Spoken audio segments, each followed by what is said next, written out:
Tottenham এবং চেলসির প্রতিদ্বন্দ্বিতা ইংলিশ প্রিমিয়ার লিগে চলে আসছে যুগ যুগ ধরে। লন্ডন ডার্বির হাই ভোল্টেজ ম্যাচের জন্য প্রস্তুত গোটা লন্ডন।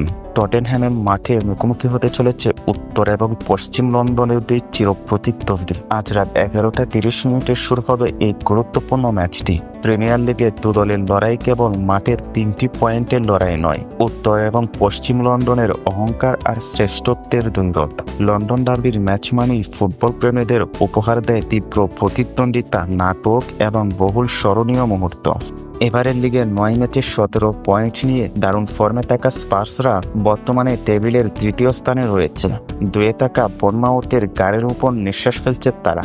এই ম্যাচে জয় পেলে টেবিলের আরও উপরে উঠে আসার সুযোগ পাবে। অন্যদিকে চেলসি রয়েছে কিছুটা পিছিয়ে, 9 ম্যাচে 14 পয়েন্ট নিয়ে রয়েছে নবম স্থানে। উপরে উঠে আসতে হলে তাদের জন্য এই ম্যাচটি জেতা অত্যন্ত গুরুত্বপূর্ণ। তবে হেড টু হেড ইতিহাস কিন্তু টটেনহ্যামের পক্ষে নয়।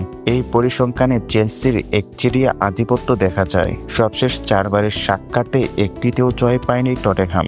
গত বছরের নভেম্বর থেকে শুরু করে এবছরের এপ্রিল পর্যন্ত হওয়া একালি ম্যাচেই জয়ী হয়েছে চেলসি।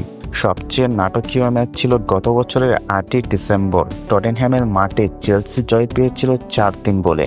এই পরিসংখ্যানই স্পষ্ট যে ব্লুজদের বিপক্ষে টটেনহ্যামের জয় করা চলছে। পয়েন্ট টেবিলে ভালো অবস্থানে থাকলেও টটেনহ্যাম কি পারবে চেলসির বিপক্ষে তাদের হারের দ্বারা ভাঙতে, নাকি এনজো মারেস্কার দল আবারও প্রমাণ করবে যে ডার্বিতে তারাই লন্ডনের সেরা?